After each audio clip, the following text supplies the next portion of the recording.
ঢাকায় সিনেমার চিত্রনায়িকা অপু বিশ্বাস এখনও ব্যস্ত সময় পার করছেন। গত শুক্রবার মুক্তি পেয়েছে ট্র্যাপ দ্য আনটোল্ড স্টোরি। অন্যদিকে আগামী 16ই ফেব্রুয়ারি মুক্তি পাচ্ছে ছায়াবৃক্ষ সিনেমাটি। পরপর দুটি সিনেমার মুক্তিতে বেশ উচ্ছ্বসিত অপু বিশ্বাস। তিনি বলেন, একটা সময় এক ঈদে আমার 5টি সিনেমাও মুক্তি পেয়েছে।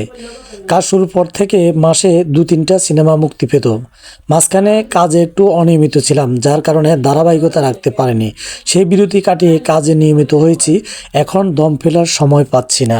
দুই সিনেমাতে দুটি ভিন্ন চরিত্রে দেখা যাবে এই অভিনেত্রীকে। তার কথায় দুটি ভিন্ন চরিত্রে দর্শকরা আমাকে দেখতে পাবেন।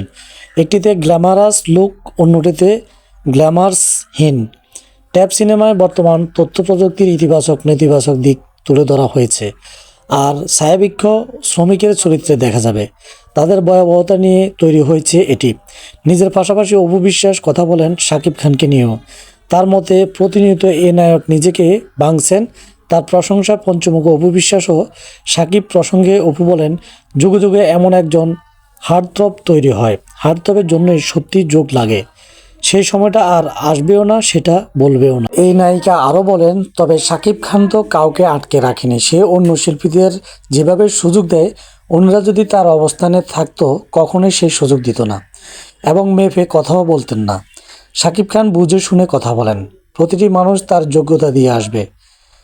শাকিব তার যোগ্যতা দিয়ে আজকের অবস্থানে এসেছেন, নিজেকে প্রমাণও করেছেন। দর্শক, শাকিব খানের প্রশংসা নিয়ে অপু বিশ্বাসের মন্তব্যকে আপনারা কেমন চোখে দেখছেন অবশ্যই কমেন্টস করে জানাতে ভুলবেন না। বাংলাদেশের সমসাময়িক বিষয় এবং বিনোদন জগতের সকল সত্য আপডেট জানতে ওহিদুর মিডিয়া চ্যানেলটিকে সাবস্ক্রাইব করে সাথেই থাকুন।